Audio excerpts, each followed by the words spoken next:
Olá, pessoal! Mais um episódio do seu Descomplicando Estética, o podcast semanal para quem quer ter um negócio organizado, de resultados e com o mínimo de dor de cabeça possível, né? Eu digo até o mínimo, porque algum desconforto faz parte de empreender.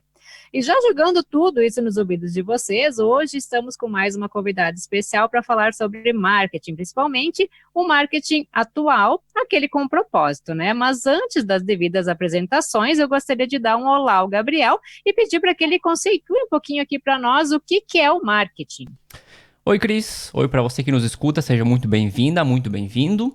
Um oi especial também para a Laura, já tô dando um spoiler aqui. Que maravilha poder contar com ela no nosso podcast. Faz tempo, né, que a gente queria fazer um programa mais específico de marketing e tá faltando essa especialista, e que bom que ela tá presente aqui com a gente hoje. Passando por o que tu me perguntou no meu tempo de faculdade, não faz tanto tempo assim, tá? Faz o quê? Uns 10, 12 anos. Se definia marketing com uma forma muito rasa, inclusive, né? Que era um processo de entender e atender as necessidades do cliente. Só que de lá pra cá, obviamente, as coisas foram mudando. E muito se mudou por causa do ingresso massivo do mundo digital, né, que faz com que o comportamento de compra do cliente também fosse mudando. Então, a Marketing Association define marketing como atividade, conjunto de instituições e processos para criar, comunicar, entregar e intercambiar ofertas que tenham valor para clientes, consumidores, parceiros de negócio e para a sociedade em geral. Já se a gente pegar o Philip Kotler, que é considerado o pai do marketing, acredito que a Lara vai poder confirmar isso pra gente, ele define como um processo social e de gestão pelo qual indivíduos e grupos obtêm o que eles querem e precisam, criando, ofertando e intercambiando produtos de valor com outros. Então, o que a gente pode ver é que desde o processo lá de entender e atender até onde a gente está hoje, e já se adicionaram várias etapas dentro do processo que eram realmente necessárias e dava mais ênfase porque realmente é o marketing. E também dando muita ênfase porque é a criação de valor, que é mais ou menos o que a gente vê hoje, principalmente nas redes sociais, né? Até no nosso próprio comportamento, se determinado perfil, página, o que for, não nos entregar algo de valor, dificilmente a gente vai ter um engajamento com elas.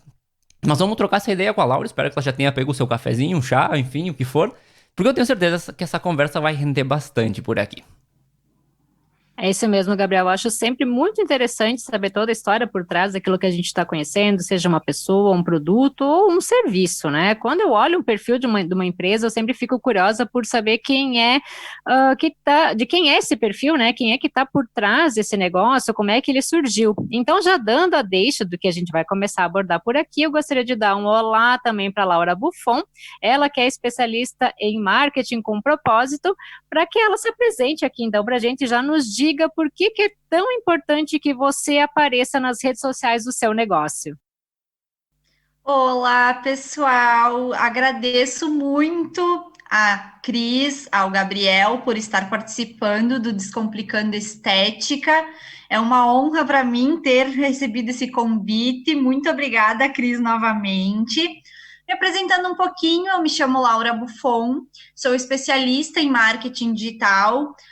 Até uma honra, né, quando falo um especialista, porque eu sempre digo, especialista é aquele que vive se especializando, né, Cris? Tu na área da estética sabe muito bem como é isso, né? A gente tem que viver se especializando, estudando e entregando valor às pessoas. Como o Gabriel também falou, o marketing hoje em dia, ele é sim muito voltado ao valor, à criação de valor, principalmente dentro das mídias sociais, que no momento que a gente está vivendo, né, é a nossa porta principal de entrada hoje para as empresas. E falando um pouquinho sobre aparecer na mídia social, a gente bem sabe, né, que às vezes quando a gente abre aquele history e começa a gravar, é um pouquinho complicado, a gente tem vergonha, a gente acha, né, são mais receios nossos do que do próximo mesmo, né, a limitação é muito mais nossa do que quem está nos assistindo, mas a importância de aparecer, pessoal, na mídia social hoje é porque gera credibilidade, autoridade e identificação. A gente já passou daquela fase de conversar com robôs. Hoje em dia, essa automação ela não é mais bem vista. Então, a gente cada vez mais tem que aparecer na mídia social e mostrar ao que a gente veio, mostrar o que a gente está falando, por que a gente está falando sobre isso, o porquê que a gente escolheu essa nossa área de atuação e conversar com as pessoas, né, de modo real, mesmo que seja na mídia social. A gente tem que sempre lembrar também que falar com um profissional que mostra os procedimentos e que aplica, mas de forma, né, gente, cautelosa, lembrando que a estética a gente tem várias limitações, né, Cris, quanto a isso, mas a gente mostra que a gente entende sobre aquele procedimento, entende sobre aquele assunto, ou até mesmo sobre o produto que a gente fala, né? Então, esses são os pontos principais do porquê aparecer na mídia social. É a gente conversar realmente, se identificar com as pessoas que estão assistindo, o público que está acompanhando e gerando essa identificação. Cada vez mais a gente gera credibilidade e autoridade dentro das mídias sociais. Que maravilha. Acho que a gente até tá devendo um pouco nesse sentido, né, Cris? Que a gente aparece, digamos assim, entre aspas, aqui no nosso podcast semanal. Aparece porque a gente tem, obviamente, um programa que é por voz. Mas a gente tem dado pouco a cara pra colocar de alguma forma no que é nossas plataformas de Instagram e de YouTube, no canal do YouTube principalmente. Mas é bom a gente reconhecer também que a gente tem essa falta, digamos, e já tá dentro da nossa estratégia como ponto de melhora e algo que a gente quer fazer essa questão de adicionar mais conteúdos visuais também a nossas plataformas. Com certeza vamos dar mais a cara também, né, pelo nosso Instagram e YouTube. E na questão da estética, claro, a gente tem o código de ética, onde que não permite algumas coisas, inclusive filmar o procedimento em si, mas nada te impede de dar uma pincelada, de mostrar os bastidores. Isso é uma coisa que atrai a curiosidade, até faz com que a pessoa do outro lado se sinta um pouco mais próxima, né, de ti, mesmo não estando ali dentro do teu negócio, não tendo chegado a ser teu cliente também. E Laura, como todos os negócios, né, as redes sociais também têm as suas evoluções e vão mudando conforme o público. Para o meu entendimento, antigamente era tudo muito separado, assim, tu tinha o YouTube para vídeos, o Facebook para textos, para fotos, e o Instagram, ele era apenas uma galeria online de fotos, né, e hoje a gente percebe que está tudo misturado, e as pessoas consomem todo tipo de conteúdo, assim como também elas vieram consumir mais os podcasts em função de elas não consumirem tanto os dados, né, quando a pessoa está em trânsito, e fica uma forma fácil de tu absorver conteúdo. Mas para uma empresa ou profissional autônomo que está divulgando o seu trabalho, né? Por mais que ele não goste de produzir o conteúdo em determinado formato, ele precisa se adequar ao que o público gosta e interage, né? Então, existe alguma forma de medir se é melhor expor o trabalho em texto, em vídeo, em foto, ou tem que ser em todos os formatos? Cris, cada mídia, ela ainda tem a sua peculiaridade, tá? Então, sim, o YouTube é a mídia social hoje, a plataforma mais acessada do mundo. Então, Instagram está chegando neste nível, mas continua em segundo lugar. Mas todas as empresas, elas percebem as mudanças, e percebendo essas mudanças no formato de conteúdo e também no que o público estava buscando, o Instagram percebeu a importância de aderir vídeos mais longos à plataforma, né, que hoje é o chamado IGTV. E por que ele fez isso, tá? Para se transformar em um concorrente do YouTube. Então, hoje a gente vê, sim, que quem utiliza o IGTV, o algoritmo, né, que é aquele robozinho que comanda todas as ações dentro do Instagram, ele dá uma relevância a quem utiliza essa forma de apresentação de conteúdo. Mas, lembrando que o vídeo, a foto e o texto têm a sua relevância.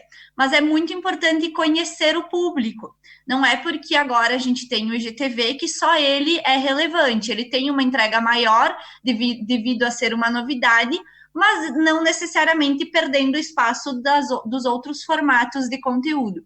O interessante para quem gera conteúdo, para quem tem uma empresa dentro do Instagram, é realmente pedir para o público o que ele mais gosta qual é o formato que ele mais gosta de absorver o conteúdo, como que ele gostaria de receber esse conteúdo dentro do Instagram da marca. Essas opções fazem com que ele se aproxime da marca, a marca saiba muito mais do que ela está querendo propagar, né? O esteticista, a estética, consiga realmente entender qual é o formato de conteúdo que ele quer absorver, e fazendo assim com que qualquer conteúdo que ele vai postar tenha uma entrega e um engajamento cada vez maior. Por quê? Porque é o formato que ele realmente quer consumir, que ele quer absorver. A gente sempre fala muito isso em outras técnicas, inclusive, que a gente costuma comentar aqui nos podcasts que a gente deveria ter mais interação com o cliente e parece que é um tabu, as pessoas têm medo de ir perguntar, olha cliente, o que que você gostaria realmente? Então, acho que no marketing também vai ficar essa dica pro pessoal de se aproximar um pouco mais do cliente e fazer a pergunta que a gente precisa fazer, né? E agora eu vou levantar, acho que um pouco de polêmica aqui, Laura, aproveitando que a Cris comentou sobre todas as redes sociais. Ultimamente, não sei se faz meses ou talvez um ano, alguma coisa assim, surgiu uma tendência que todo mundo que ensinava marketing, principalmente marketing digital, dizia que o nosso feed, principalmente do Instagram, precisava ser todo organizadinho. Então as pessoas começaram a pegar um desenho, trocavam um texto e usavam poucas variações ali para fazer todos os posts que precisavam fazer, todos os posts do Instagram. E eu entendo o ponto que isso tem, né? Que dá, a simples vista, uma estética interessante pro perfil, mas por outro lado, na minha opinião, ele perde um pouco da originalidade. Então, por exemplo, um post, levando pro lado de estética, um post sobre limpeza de pele e um sobre depilação a laser vão ser exatamente iguais em desenho, mas com um texto um pouquinho diferente. Então, acho que fica até difícil pro cliente, às vezes, diferenciar na hora que ele for procurar alguma coisa lá no meio. Então, eu não sou muito fã dessa estratégia, mas eu sei que ela pode ser válida e ainda tem muita gente usando. Como que tu vê essa situação? Pessoal, eu acho que a estética ela é sim importante para uma percepção de organização do ambiente. Mas hoje existem vários formatos de feed que podem ajudar na organização da apresentação do teu trabalho. Só que o que é importante frisar, e acredito que é isso que o Gabriel ele percebe hoje, essa padronização, é banco de imagens, né? A maioria dos profissionais buscam imagens prontas daquele procedimento ou daquele produto para inserir na sua mídia social. O ideal é que sejam feitas imagens dentro do seu espaço de trabalho, dentro da sua clínica. Por quê? Além de tu criar sempre, né, conteúdos novos com formatos diferentes, sendo fotos, vídeos e textos, tu vai estar ambientalizando o teu espaço, tu vai estar aproximando cada vez mais as pessoas do teu espaço. Ai, mas Laura, eu não posso mais usar imagens de banco de imagens? Pode, mas assim, com uma dosagem, para realmente aproximar daquele conteúdo que tu quer apresentar, mas não só usar isso. Por quê? Porque banco de imagens, né? A gente sabe que hoje tem vários sites gratuitos e de formas seguras de se baixar esses bancos de imagens, mas acaba muito padronizado, né? Não gera identidade para a marca, não gera identidade com os clientes.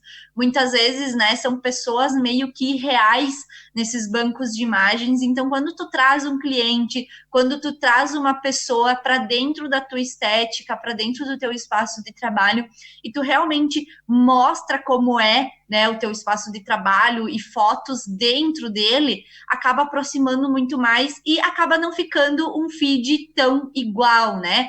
Realmente, acaba tendo essa diversificação, por quê? Porque tu vai estar com uma foto do teu espaço, então mais ninguém vai ter aquele espaço, esse espaço é teu, né? Tu pode colocar textos com a cor, né, da tua marca, a cor do branding da tua marca, para realmente gerar essa identidade e fazer com que o conteúdo ele sempre seja relevante visualmente falando, né? Eu acho que às vezes muitas pessoas até não fazem esse tipo de foto que tu fala por pensar, ah, não, mas aí vai ficar feio, porque normalmente a gente faz com o celular, mas hoje os celulares estão com câmeras muito boas, né? E aproveitando o gancho da exposição, queria falar um pouquinho sobre o crescimento nas redes sociais, Laura.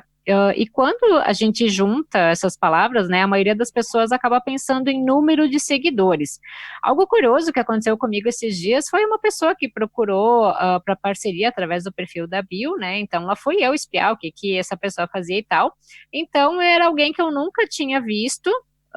E ela tinha seus 40 e poucos mil seguidores, né? Daí foi eu começar a bisbilhotar, fui procurar, olhar o engajamento, ele era muito baixo. Tinha poucas curtidas e comentários, então não tinha quase nada. Para um perfil de 40 e poucos mil seguidores, tu tinha às vezes 3, 4 comentários em fotos onde caberia até mais, né? Então eu achei que para mim ficou na cara que se tratava de uma compra de seguidores e é algo que existe e muito. Então, Laura, existem estratégias que tu possa dar uma pincelada aqui para a gente, né, para falar como é que pode haver um crescimento orgânico nas redes sociais? Pessoal, começando falando sobre automação, tá? Porque além de ser, né, como tu mesma falou, Cris, essa questão do irreal, de não ter um engajamento, de tu realmente perceber que são só números de seguidores, que no fim é só uma métrica da vaidade que não te traz benefício nenhum, a automação ela é um risco para a conta do Instagram.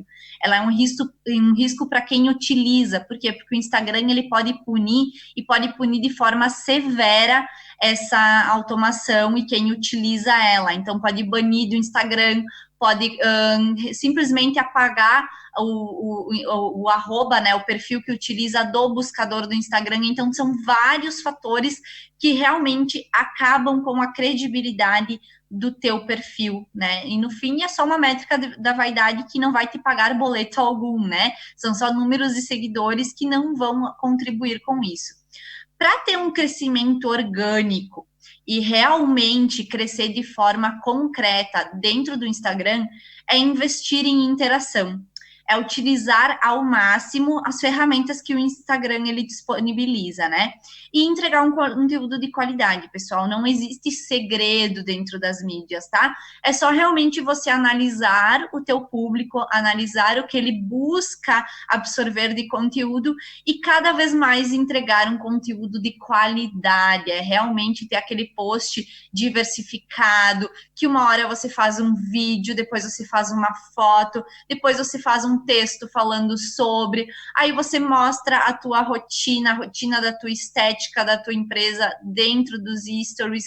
Enfim, pessoal, é usar o Instagram ou a mídia social que você tem interesse em propagar o conteúdo da forma mais concreta e completa possível, porque quando tu utiliza todas as ferramentas, o que o Instagram quer? Ele quer que a gente fique cada vez mais dentro da plataforma. É dessa forma que ele se torna relevante.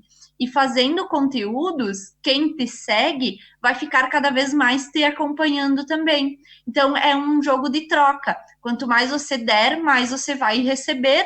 E quanto mais você conversar, mais interação você vai ter. E, consequentemente, você vai ter comentários, você vai ter curtidas, você vai ter salvamentos, encaminhamentos e conversas através do direct também. Mas a gente tem que perguntar para receber. Se a gente não perguntar, se a gente não interagir, as pessoas não vão fazer isso por nós. E até pegando um pouco, fui fazer a minha pesquisa antes desse episódio para também entender quem que era a pessoa que a gente ia estar entrevistando hoje. E até eu quero pegar um post que tu colocou, Laura, que era que não é uma corrida e que as pessoas têm que ter paciência. Que não é da noite pro dia que elas vão conseguir ter. Hoje tem 100 e no dia seguinte vai ter 100 mil. Então é com constância, com trabalho de formiguinha pra gente conseguir chegar até o objetivo que a gente quer. E ainda sobre crescimento. Muita gente usa, digamos, as técnicas da vida para fazer marketing digital, porque viram isso a vida inteira, cresceram com isso, né? Então coloca alguma coisa assim já com uma chamada, tipo, compre aqui, agende agora. Mas eu acho que, não sei se tu vai concordar comigo, que a não ser que isso seja uma campanha de remarketing, onde o possível cliente já procurou alguma informação sobre aquele produto ou serviço, essa chamada acaba tendo pouco ou quase nenhum impacto. Então, que dica você poderia dar para o pessoal que nos escuta para que consigam gerar maior engajamento, talvez sem usar essas chamadas ou usando elas de forma correta? Muito bem colocado, Gabriel. É justamente isso. As pessoas, né, quem administra uma mídia social, quem gerencia, muitas vezes está mais preocupado em gerar chamadas de ação que já envolvam com a venda do que realmente fazer chamadas de ação que envolvam para a interação, que envolvam a conversa. Então, como tu falou, né, essa questão da chamada do remarketing, né, para fazer para pessoas que realmente já conheçam a tua marca, os teus procedimentos, essa pessoa que ela já tenha uma conexão com a tua empresa, é muito bem-vinda. Por quê? Porque ela já vai ter esse conhecimento, já vai muito provavelmente estar interessada nesse teu produto ou serviço. Mas, o que a gente tem que fazer, tá? A gente tem que pegar um melhor caminho, que é você ter um direcionamento dentro do Instagram, tá? Então, quando você for fazer uma chamada de ação voltada à venda, a gente tem que ter um link de acesso, tá? Dentro da bio do Instagram, que realmente direcione ele para algum local, seja uma conversa no WhatsApp ou um link do teu site, né, para agendamentos ou para compra, mas não só fazer chamadas e muitas vezes também não direcioná-lo para a conversa, né? Fazer aquela chamada vazia, aquela chamada de ação que no fim, não tem um ponto de chegada para a pessoa que está acompanhando. E o remarketing, pessoal, é importante frisar que ele tem nas mídias sociais um retorno muito mais favorável e preciso quando é feito no tráfego pago, tá? Por quê? Porque o tráfego pago, ele consegue ter questões, né, determinantes dentro do gerenciador de anúncios, que a gente consegue ter esse acompanhamento de remarketing mais preciso, tá? Mas, falando em tráfego orgânico, o melhor é cativar o público e sempre buscar ter uma conversa relacionada ao procedimento e ir desenvolvendo o interesse dele para a efetivação desse procedimento. Não adianta querer ficar toda hora largando, por mais que seja novidade, né? Você pode falar da novidade, mas fale além dessa novidade de procedimentos, para que a pessoa ela saiba o que é feito nesse procedimento, quais são os processos dentro dele, para que realmente, quando chegar no momento dela se interessar pelo produto ou pelo serviço, que ela já tenha todo esse caminho mais mastigado, né? Não seja algo só jogado com a intenção de vender. Até porque o Instagram não é um portfólio de venda, ele é uma mídia social e deve ser tratada desta forma, né? Maravilhosas todas as colocações aqui. Eu estou pensando de vários perfis que eu já vi onde que é muito, agende já sua avaliação, né? É muito focado em compra, compra, compra, mas o que a gente percebe hoje é que tu tem que plantar muitas sementinhas para depois colher lá na frente, né? Um trabalho de formiguinha, de tu ensinar, de tu educar o teu paciente, de mostrar, teu cliente, futuro cliente, mostrar como é que as coisas funcionam para realmente, no que tu fizer uma chamada de ação, ele tomar essa decisão de entrar em contato contigo e quem sabe então efetivar a compra, né? E eu acho que com isso a gente acaba já puxando para o nosso próximo tópico, que são os erros a evitar nas redes sociais. Então, além de comprar seguidores e também, digamos, além de não fazer panfletagem nas redes sociais, não usar o Insta como um panfleto online, né? O que mais que os nossos ouvintes aqui, o pessoal que ouve o Descomplicando, não deve fazer de jeito nenhum, Laura? Então, pessoal, alguns erros básicos, como a Cris já falou de alguns, né, que é a automação, é não editar. Isso muita pouca gente sabe, tá, pessoal? Então, se atentem para vocês não cometerem esse erro. Esse erro, ele é geralmente cometido por falta mesmo de conhecimento, que é editar a publicação depois que ela foi postada. O que acontece, né? Muitas vezes a gente posta, vê lá que o texto não ficou do formato que a gente queria, que a imagem também, a gente esqueceu de marcar alguém, enfim, né? Ficou faltando alguma coisa na publicação. O que acontece? Quando a gente altera, quando a gente clica em editar, o Instagram, o algoritmo do Instagram reconhece que essa publicação ela já foi entregue para todas as pessoas interessadas. Então, ela barra essa propagação dessa publicação. Então, pessoal, sempre que vocês forem publicar, se atentem a ter tudo realmente bem colocado e se tiver algum erro, paciência, mas não busquem editar logo depois de postar, porque senão teu engajamento, teu alcance, ele vai ser muito menor, tá? Outro erro bem importante que vocês não devem cometer é não medir os resultados dentro da plataforma, tá? Por quê? Porque sem medir, a gente não sabe onde a gente está acertando ou onde a gente está errando. Então, quem utiliza o Instagram como forma profissional, forma comercial, a gente tem vários indicadores, né? Como o enviar, o salvar, o curtir, como eu já falei aqui antes. E esses indicadores, dependendo do engajamento, da interação e da ação das pessoas dentro de cada um deles, a gente consegue medir quais são as publicações que a gente realmente tem mais, as pessoas, o público tem mais interesse, quais são as que menos tem, e essas que menos tem, o que eu estou fazendo de errado que eu possa mudar, né, e melhorar. Eu postei uma foto e não tive tanto engajamento, tanto interesse quanto eu tive em vídeo. Então, nesses resultados, a gente também consegue medir qual é o formato que a gente vai apresentar para o público e que ele realmente vai ter interesse, tá? Outro erro muito comum é não conhecer o público. Eu sei, né, que na estética a gente tem um público bem abrangente, dependendo da estética.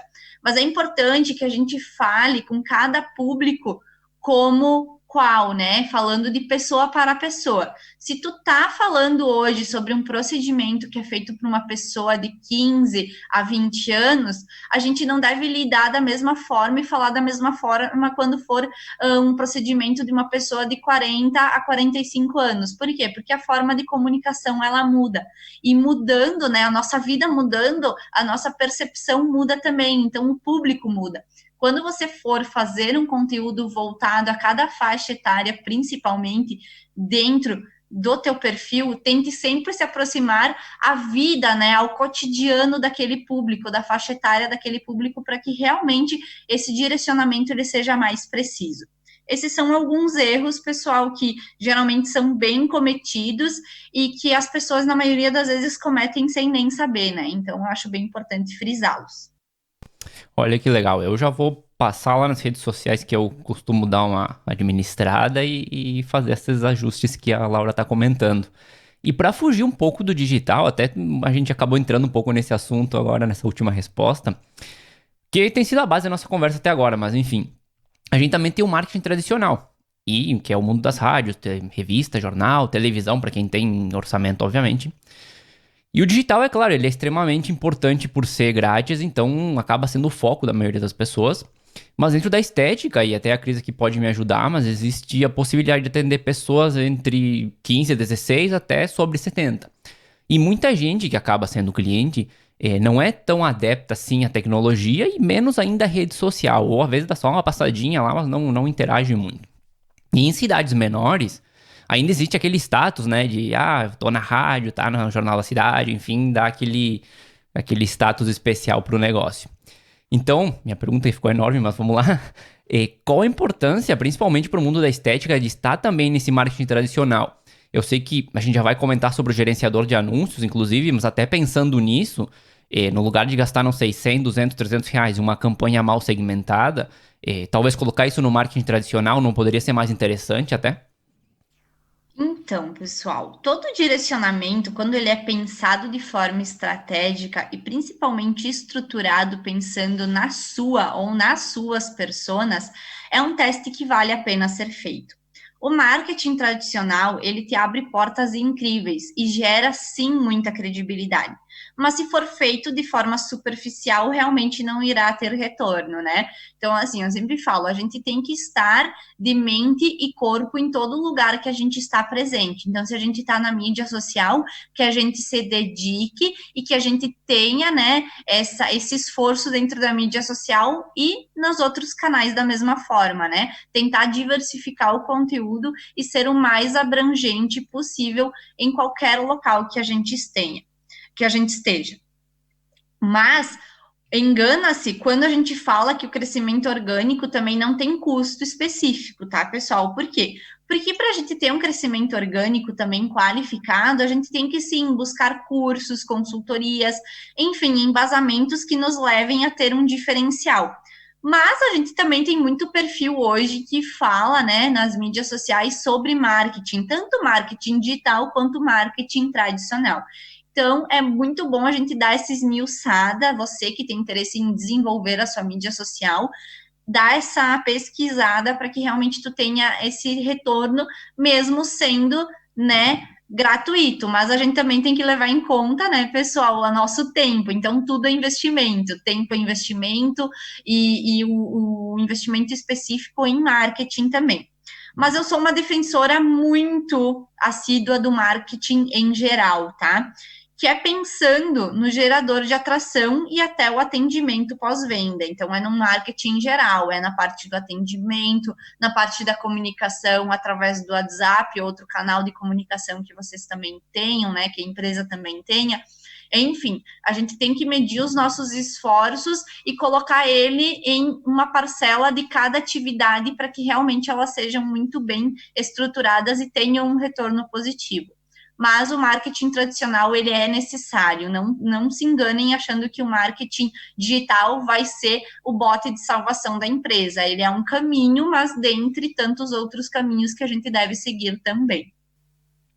Eu já senti o puxão de orelha aqui sobre estar 100% em tudo, né? Mas vamos melhorar para esse resto de ano.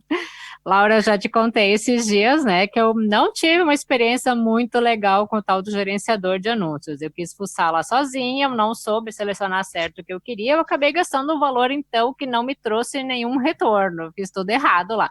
Mesmo assim, eu sei que os anúncios patrocinados, quando bem feitos, eles geram resultados maravilhosos, não é mesmo? Sim, é muito importante, gente, frisar aqui que pouquíssimas empresas usam o gerenciador de anúncios no Brasil. Cerca de apenas 8% das contas comerciais o usam. Então, geralmente é por justamente isso, Cris, é a pessoa não ter essa autonomia dentro do gerenciador. Ele é sim mais específico. O botão impulsionar, ele está aí como uma forma de atalho. Por quê? Porque o Facebook e o Instagram são empresas, né? Eles também querem ter o seu fator de geração de renda. E uma forma, um caminho mais prático é o botão de impulsionar, só que ele não é adequado. Por quê? Porque ele não te dá tantas especificações e não consegue realmente impactar o teu público-alvo, né? A tua persona, a quem tu realmente quer se comunicar. Hoje no mercado existem muitos cursos de profissionais, né, qualificados em tráfego pago que podem te ajudar. Mas a minha indicação como profissional é que toda vez que tu realmente vai querer investir em tráfego pago, porque sim, dá um retorno, como eu falei para você, só apenas 8% utilizam no Brasil, então quando tu faz esse tráfego pago da forma correta, a probabilidade de tu ter um grande desenvolvimento dentro dele nas mídias sociais e do teu anúncio, da tua marca, ela ter uma propagação bem maior, é gigantesca. Mas que tu busque um profissional especializado. No mercado hoje a gente tem muitas empresas, né, que fazem esse acompanhamento, que fazem esse gerenciamento de tráfego pago, e é uma alternativa, é um investimento muito importante para a empresa. Eu sempre falo, o orgânico, pessoal, é para realmente quando a pessoa chega no teu Instagram, ela tem interesse pelo teu produto, pelo teu serviço. Mas para a gente conseguir abranger outras regiões de forma mais específica e num curto prazo de tempo, o tráfego pago ele é excelente. Eu, Maravilha, né? Cada qual com a sua especialidade. Fala aí, Gabriel. não, eu cheguei a fazer umas especializações do AdWords direto no Google mesmo e realmente quando tu começa a se aprofundar na ferramenta, ela te permite fazer milhões de coisas que tu não fazia nem ideia de que dava pra fazer, então é bem interessante. Então, como eu falava também, né, cada qual com a sua especialidade, claro que é interessante a gente aprender, estudar sobre tudo, mas se tem o pessoal especializado em marketing, vão atrás e busquem o serviço desse tipo de profissional, então, que trabalha somente com isso, que os teus resultados vão acabar sendo melhor. Mas para a gente já ir finalizando o nosso episódio de hoje, Laura, tu teria uma dica de ouro para os nossos ouvintes, por exemplo, aquilo que não deve faltar de forma alguma em um perfil? Gente, o que não deve faltar é dedicação. Realmente a gente se dedicar, é sentar na cadeira e trabalhar. Não existe segredo no digital. O segredo é definitivamente a gente botar a mão na massa no sentido de buscar, procurar, até porque, gente, marketing digital não é receita de bolo. Então, a gente tem sim que testar, a gente tem que ter o conhecimento do nosso público, mas não tem como eu dizer, façam isto para que vocês tenham esse retorno. É realmente se dedicar, é você se programar, você pensar, você analisar o seu público e se dedicar a criar conteúdo a ele. Não existe receita de bolo, então eu não tenho como dizer que, meu Deus, vou te passar um segredo de crescer no Instagram. O segredo é realmente a dedicação, pessoal. Então, quando você se dedica, você colhe sim os frutos dessa dedicação e são frutos muito bons. Olha Laura, que maravilha, porque a gente sempre fala isso, nos bate nessa tecla nos nossos podcasts, que não existe receita de bolo para as coisas e também que não existe milagre. Hoje em dia a gente vê muita coisa no mundo digital, inclusive em cursos em várias áreas, não só em estética, enfim, não só em marketing, não só em gestão, inclusive vendendo alguns milagres, eu diria, e a gente sabe que na verdade o milagre não existe, a gente tem que estar aí o dia inteiro colocando o nosso empenho, a nossa dedicação para que as coisas funcionem. Agora sim te devolvo a palavra, Cris.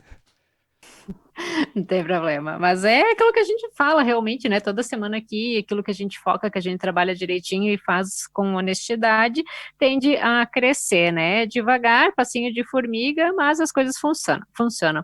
E Laura, para que as pessoas conheçam melhor, então, esse trabalho maravilhoso que tu faz, tu poderia deixar o teu perfil, outra forma de contato, da tua preferência, para quem está nos ouvindo, que possa chegar a ti também? Pessoal, para me contatar é só ir no Instagram, Laura Buffon Marketing, ou lá no Facebook, Laura Buffon Marketing também. No meu Instagram tem o link na bio com o meu WhatsApp, então é só me chamar para a gente conversar. Qualquer dúvida que tu tiver, você que está ouvindo, pode me chamar através do direct ou pelo WhatsApp também.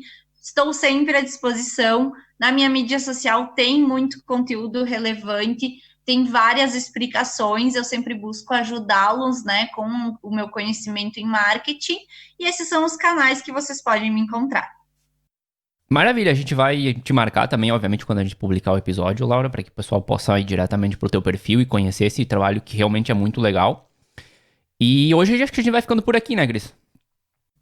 Hoje sim, finalizamos mais um bate-papo muito legal com mais um especialista na sua área, né? Maravilha. Eu adorei também. Espero que a gente possa contar com a Laura em outros episódios mais a futuro, algumas coisas mais específicas a gente pode estar fazendo também, se ela tiver disponibilidade, claro.